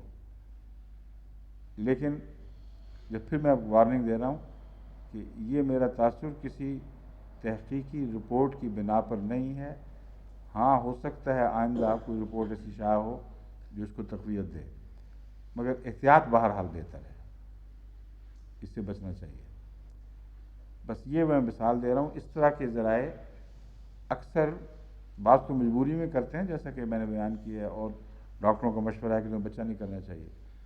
بعض بے حیائی کی ترویج کی خاطر یہ کرتے ہیں، بے دھڑک ہو کے پھر جو چاہیں کرتے پھریں، کوئی فرق نہیں پڑے گا. ایسے لوگوں کو پھر قدرت اور طرح سزائیں دیتی ہے، اور ان میں سے ایک میں نے یہ بتائی تھی، سوزشیں، کئی قسم کی خرابیاں پیدا ہو جاتی ہیں. مگر جو ایڈز کی سزا ہے وہ سب سے بڑھ کر ہے، اور وہ ایسی سزا ہے جس کے متعلق یہ کہنا کہ لازماً اللہ تعالیٰ کی طرف سے بطور سزا مقرر ہوئی ہے، اتنی یقینی بات ہے کہ اس کے خلاف آپ کے دل میں ذرا بھی تردد نہیں ہونا چاہیے، کیونکہ اس کے سزا ہونے کا عنوان آج سے 1400 سال پہلے حضرت صلی اللہ علیہ وسلم نے لگایا تھا. ایک ایسے زمانے میں ایسی بات کی کہ جس زمانے میں اس قسم کی بے حیائی کا کوئی تصور ہی موجود نہیں تھا، جس کا ذکر فرمایا جا رہا ہے. صحیح مسلم کی حضرت نواس بن سمان والی حدیث میں جہاں دجال کا ذکر ہے، ظاہر ہے کہ دجال کے زمانے کی باتیں ہو رہی ہیں، اور دجال کا زمانہ وہ زمانہ ہے جس کو ہم تفصیل سے قطعی طور پر ثابت کر چکے ہیں کہ آج کا دور جس میں وہ سواریاں ایجاد ہوئیں جو دجال کے گدھے کے طور پر بیان کی گئیں، ان قوموں کا عروج ہوا جن کی علامتیں کھل کر سامنے آ گئی ہیں. اس لیے اس میں شک ہی کوئی نہیں کہ دجال کا دور یہ دور ہے جس میں سے ہم گزر رہے ہیں. کہیں پگھلنا بھی شروع ہو چکا ہے دجال، لیکن کہیں ابھی اپنے زوروں پر ہے. اس کے آخر پر یہ بات رکھنا قطعی طور پر ثابت کرتا ہے کہ حضرت صلی اللہ علیہ وسلم اس زمانے کے حالات کو ملحوظ رکھتے ہوئے ایک پیشگوئی فرما رہے ہیں. فرماتے ہیں ایسے لوگ، یہ الفاظ پورے یہاں نہیں ہیں، یہ ذکر ہے کہ وہ لوگ، اچھا یہاں مختصر ذکر ہے. دوسری حدیث جو تفصیلی میرے ذہن میں تھی وہ دوسری ہے، میں بھی وہ بھی پڑھ کے سناتا ہوں. وہ سنن ابن ماجہ سے ہے، یہ پہلی حدیث صحیح مسلم سے ہے. دجال کے ذکر کے آخر پر رسول اللہ صلی اللہ علیہ وسلم فرماتے ہیں فَيُرْسِلُ اللَّهُ تَعَالَى عَلَيْهِمُ النَّغَفَ فِي رِقَابِهِمْ، تب اللہ ان کی گردنوں میں کیڑے پیدا کر دے گا. ترجمہ کیا گیا ہے، لیکن نغفہ کی لغوی تحقیق جو میں نے کی ہے اس سے پتہ چلتا ہے کہ لمفیٹک گلینڈز کی خرابیاں ہیں، کیونکہ نغف کہتے ہیں سوکھے ہوئے بلغمی مادے کو، اور جہاں جہاں سوکھا ہوا بلغمی مادہ ملتا ہے، خصوصاً ریڑھ کی ہڈی کی دونوں طرف جو لوتھڑے سے بنتے ہیں، وہ بھی نغف کے نیچے آتے ہیں. کیونکہ نغف کی تعریف میں جو تصریح کی گئی ہے اس میں بتایا گیا ہے کہ یہ چیزیں ہیں جو متاثر ہوتی ہیں، اور اس میں خصوصیت سے ریڑھ کی ہڈی کے دونوں طرف کے جو چھوٹے سے ابھرے ہوئے گوشت کے لوتھڑے ٹکڑے وغیرہ ہیں ان کا ذکر بھی ملتا ہے. تو چونکہ نغف کا تعلق لمفیٹک گلینڈز کی سیکریشن سے ہے، اس لیے یہ ترجمہ درست نہیں کہ گردنوں میں کیڑے پیدا کر دے گا. رقاب کے دونوں طرف لمفس ہیں، لمفیٹک گلینڈز کی چینز ہیں، تو یہ چینز پھر بغلوں میں بھی آتی ہیں، دوسری جگہ بھی جاتی ہیں. اور جو مریض ایڈس کے میرے سامنے آئے ہیں ان میں سے بہت سے یہ بتاتے ہیں کہ اس کا آغاز لمفیٹک گلینڈ کی ورم سے ہوا تھا. کیوں ڈاکٹر صاحب یہ درست ہے؟ عام سوزش میں لمفیٹک گلینڈ پھول جاتے ہیں. ہاں پھول جاتے ہیں. ایڈز میں بھی کہتے ہیں، کئی مریضوں نے مجھے بتایا کہ لمفیٹک گلینڈز کی سوزش سے اکثر گردن ورنہ پھر بغل میں بہت بڑی سوزش پیدا ہوئی ہے، اور طاعون میں بھی یہی گلینڈز ہیں جو متاثر ہو کر بہت سوج جاتے ہیں، بہت تکلیف دہ ہو جاتے ہیں. اس لیے یہ فرمایا ہے مسلم میں دجال کی روایت کو مکمل کرتے ہوئے آخری بات یہ بیان کی گئی ہے اس زمانے میں ایک بیماری پھیلے گی جس کو رقاب کا نغف کہا گیا ہے۔ دوسری حدیث جو اس بیماری کا پس منظر کھول رہی ہے، کیوں پھیلے گی، کن قوموں میں پھیلے گی، وہ کہتی ہے، سنن ابن ماجہ کی حدیث ہے، لم تظہر الفاحشۃ فی قوم قط حتی یولنوا بہا الا فشا فیہم الطاعون والاوجاع التي لم تکن مضت فی اسلافہم الذین مضوا۔ یہ حدیث قدسی ہے، کیونکہ رسول اللہ صلی اللہ علیہ وسلم ایک ایسی بات بیان کر رہے ہیں جس کا علم غیب سے تعلق ہے، اللہ کی طرف سے بتائے بغیر آپ کو علم میں آ نہیں سکتی۔ کہتے ہیں لم تظہر الفاحشۃ فی قوم قط حتی، کسی قوم میں فاحشہ اس حد تک نہیں پھیلی جب تک اس کا یہ نتیجہ ظاہر نہیں ہوا۔ کس حد تک؟ فرماتے ہیں کہ وہ اعلانیہ بے حیائی کریں اور پھر اپنی بے حیائی کو دکھائیں لوگوں کو، وہ حیا محسوس کرنے کی بجائے کھلم کھلا دکھائیں۔ اب یہ جو میں نے ٹیلی ویژن کے تعلق میں باتیں بتائی تھیں، میں نے یہ نقشہ ہے جو کھینچا جا رہا ہے، یعنی سیکس کو ڈسپلے کریں گے۔ فرمایا کہ اگر ایسا ہوگا تو خدا بتاتا ہے کہ ایسے لوگوں کو جب بھی وہ ایسا کریں لازماً طاعون کے ذریعے سزا دی جائے گی، اور طاعون ایسا کہ اس کی مثال، اس جیسا طاعون پہلے کبھی نہیں دیکھا گیا۔ تو اے ٹائپ آف پیسٹیلنس، یہ مطلب بنتا ہے اس کا۔ عام طاعون تو ہوتا ہی ہے، وہ انبیاء کے انکار کے نتیجے میں بطور سزا استعمال ہوتا ہے۔ یہاں فحشاء کی وجہ سے جو سزا ہے اس کو فرمایا گیا ہے ایک قسم کا طاعون ہے، کیونکہ الطاعون والاوجاع التی لم تکن مضت فی اسلافہم، کہ ان کے آباء و اجداد میں اس کی کوئی مثال نہیں دیکھی گی، ایسا طاعون ہوگا۔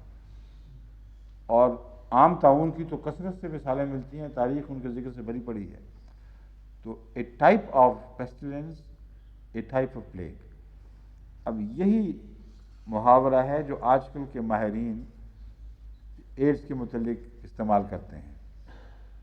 کہتے ہیں یہ نام تو اس کا ایڈز ہے بیماری کا، لیکن it's a type of pestilence, a type of plague. یہ دونوں محاورے یہ اہل علم کے منہ پر جاری ہیں۔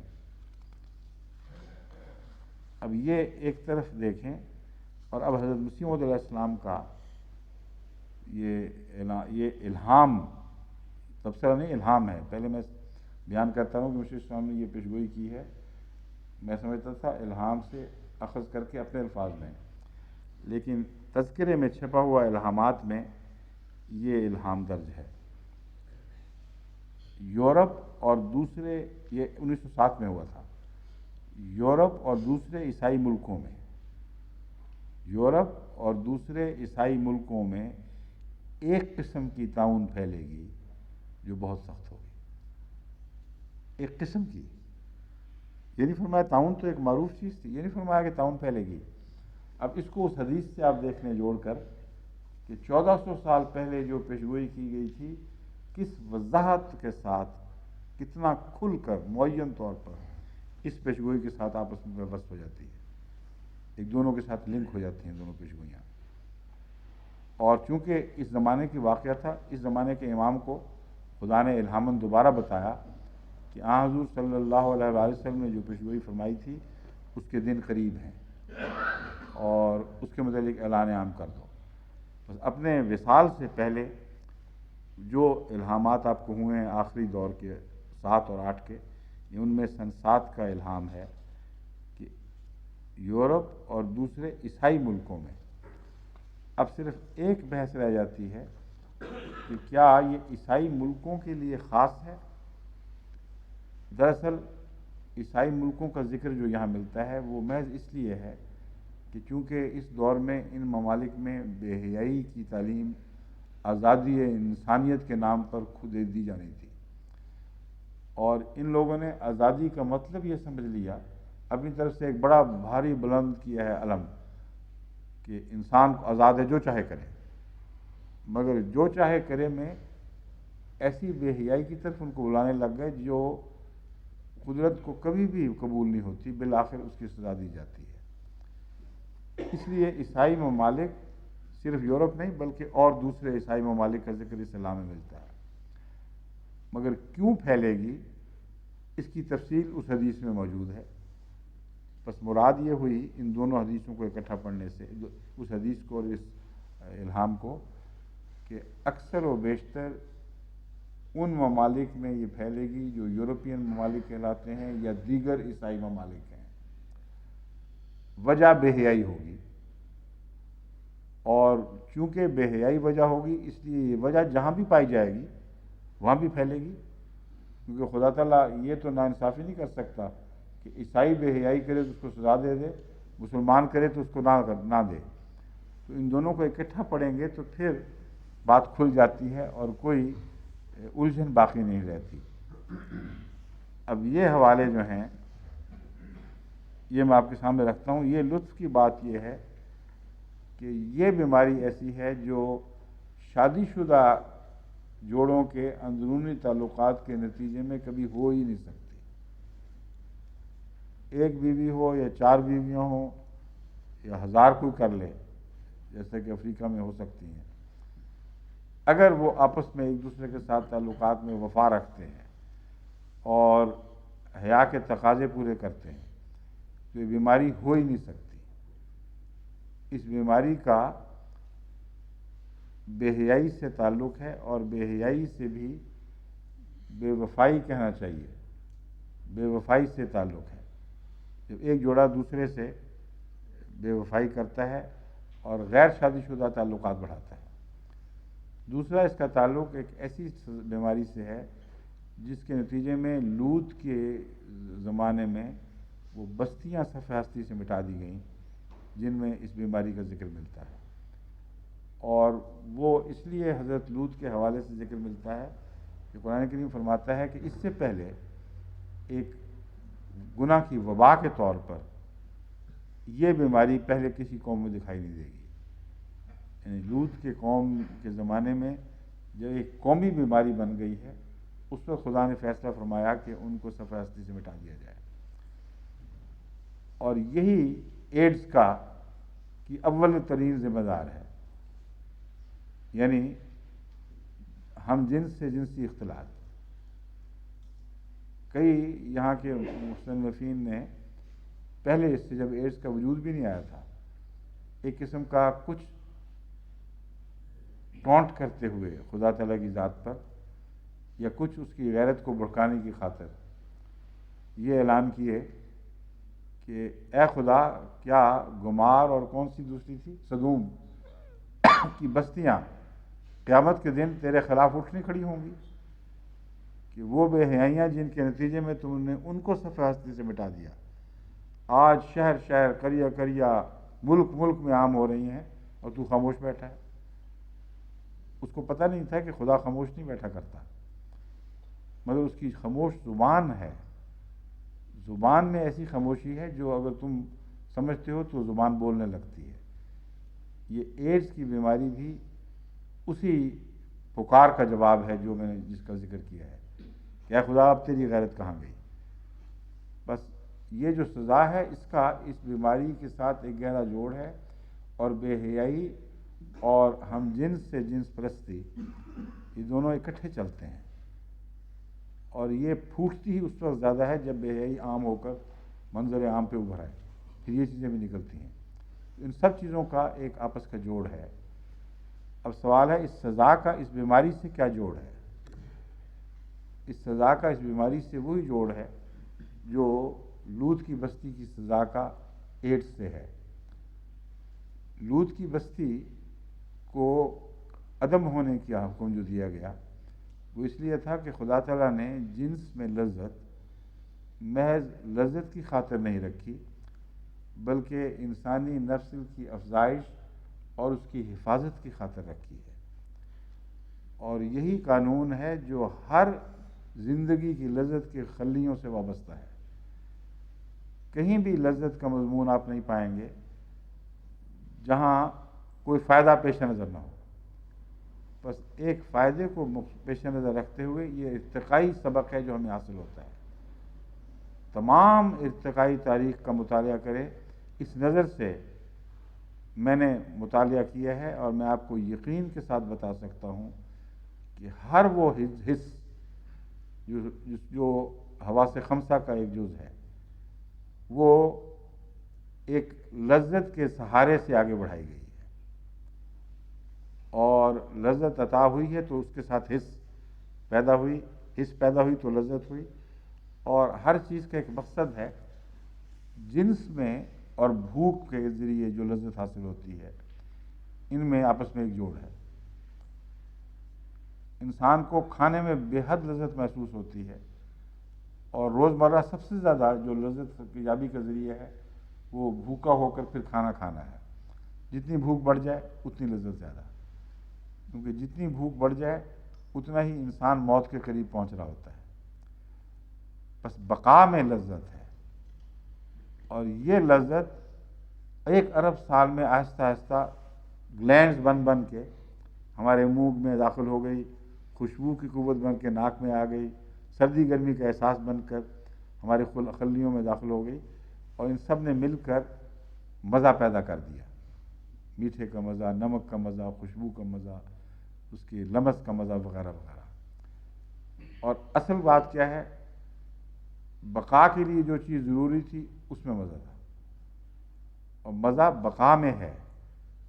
لیکن رفتہ رفتہ انسان یہ بات تو بھول جاتا ہے. کانشیسلی اس لیے تو نہیں کھاتا کہ میں بقا کے لیے مجبوری ہے. پیٹ بھرا بھی ہو تو میں نے لوگوں کو چکتے دیکھا ہے جگہ جگہ، کوئی چیز ہاتھ میں آگے منہ میں ڈال لی. تو یہ لذت ہے جو اگر مقصود بن جائے اور اصل مقصد سے ہٹ کر استعمال ہو تو بیماری بن جاتی ہے، کھانے میں ہو یا جنس میں ہو. اور جنس کا مزہ شروع میں تو تھا ہی نہیں. آغاز میں جو جانوروں کو جنس عطا ہوئی ہے اس میں اس لیے ہم کہہ سکتے ہیں کہ مزہ نہیں تھا کہ ہم وہاں پہنچ ہی نہیں سکتے ان کی کیفیتوں میں. مگر یہ پتہ کر سکتے ہیں لازمی طور پر کہ جب جنس کا آغاز ہوا ہے تو رفتہ رفتہ دم بدم وہ سفر بے لذتی سے لذت کی طرف جاری رہا ہے، یہاں تک کہ ایک یقینی رشتہ باندھ دیا گیا جنسی تعلقات کا لذت کے ساتھ، تاکہ آئندہ نسل انسانی کی افزائش میں انسان بوجھ نہ سمجھے. اس کو آپ نکال لیں اگر تو کتنے لوگ یہ مصیبت کریں گے، اور کتنی مائیں یہ برداشت کریں گی کہ ایک ایسے تعلقات رکھیں جن میں ان کی تبھی کوئی بھی خواہش نہ ہو، اور اس کے نتیجے میں 9 مہینے بچہ پالنا پڑے. مصیبت وہ بچے کا مزہ بھی دراصل اس لذت کے ساتھ ہی وابستہ ہے، اور وہ بھی بقا کا مزہ ہے.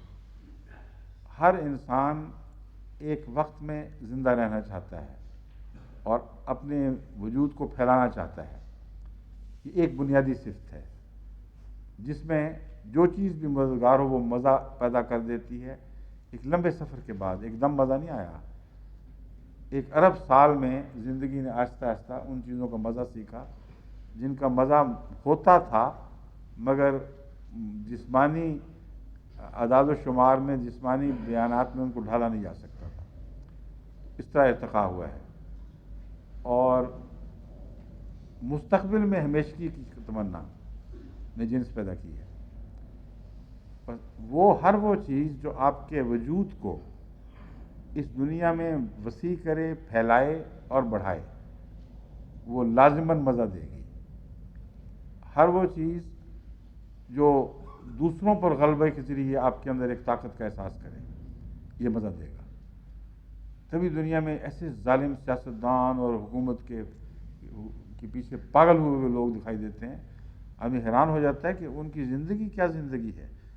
ہر وقت دھکے کھاتے، لوگوں کے دروازے کھٹکھٹاتے، کسی کی خاطر کوئی سفارشیں کرتے، غرضے کے بے شمار خرچ بھی کرتے، مصیبت بھی کرتے، کوئی سکون کا پہلو میسر نہیں.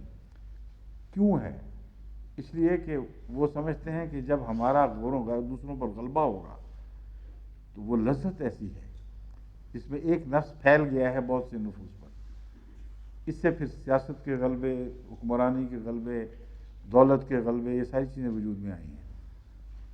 تو ہر لذت کے لیے جو خدا تعالیٰ نے نظام قائم کیا ہے، وہ جب لمبا عرصہ تک ہوتا رہے تو گلینڈز بن جاتے ہیں، اور رفتہ رفتہ پھر گلینڈز کی صورت میں ہمیں وہ چیز دکھائی دیتی ہے۔ اور جب آغاز میں ہو یا بھی 1000 10 20 ہزار سال کی بات ہو تو گلینڈز تو نہیں بنتے، لیکن وہ اپنے ذات میں ایک طاقت حاصل کرتی چلی جاتی ہے، ایک رجحان بڑھتا چلا جاتا ہے۔ بس حکمرانی کا رجحان، دوسرے کو غلام بنا لینے کا رجحان، دولت سمیٹنے کا رجحان، یہ ایک وقت میں ایک سپیس کے اندر پھیلنے کا رجحان ہے، جس سے لذت ملتی ہے، خواہ گلینڈز بنے یا نہ بنے۔ مستقبل میں ہمیشگی اختیار کرنے کا رجحان ایسے کاموں پر انسان کو مائل کرتا ہے جس سے وہ شہرت کے ذرائع کماتا ہے۔ ایک جرنیل ہے جو بڑے بڑے عظیم کارنامے ادا کرتا ہے، قربانیاں دیتا ہے، ایک سپاہی قربانیاں دیتا ہے، لیکن اس کو محسوس بھی نہیں ہوتا کہ دراصل وہ بقا کی خاطر کر رہا ہے۔ مر جائے گا تو نام باقی رہ جائے گا، اور یہ نام کے صدقے یہ سارے کاروبار چل رہے ہیں قربانیوں کے۔ اور افزائش نسل عملاً وجود کی صورت میں ایک عارضی انسان کے دائم ہونے کا ایک ذریعہ ہے، اس لیے اس میں لذت ہے۔ وہ بیماری فحشا جس میں ہم جنس پرستی ہو، وہاں یہ اعلان کرتا ہے انسان کہ ہم نے اللہ تو نے لذت جو رکھ دی تھی وہ شکریہ قبول ہے، لیکن نسل کی افزائش کے لیے ہم اس کو استعمال نہیں کریں گے۔ ہم مقصد سے ہٹیں گے اور لذت پرستی کی خاطر استعمال کریں گے۔ اس کا کیا جواب ہونا چاہیے؟ اچھا پھر تم مٹ جاؤ۔ اگر نفس کی افزائش کے قائل نہیں تو پھر چند لمحے کی لذتیں حاصل کر کے تم مٹ جاؤ، تم زندہ رہنے کے لائق نہیں ہو۔ یہی سلوک تھا جو لوط کی بستیوں سے کیا گیا تھا، وہی خدا آج ہے۔ آج اس نے ایڈز کی بیماری یہی پیغام دے کر دوبارہ بھیجی ہے کہ ٹھیک ہے تو پھر تم مٹ جاؤ۔ اس لیے خدا کے قوانین میں کہیں بھی ناانصافی، کہیں تضاد نہیں ہے۔ زمانہ کتنا بھی گزر جائے، خدا وہی ہے، اس کا قانون قدرت اسی طرح عمل دکھاتا ہے۔ بس ایڈز کے جو اعداد و شمار باقی رہ گئے ہیں چند، وہ پھر پڑھ دیں گے، اب وقت ختم ہو گیا ہے۔ السلام علیکم ورحمۃ اللہ۔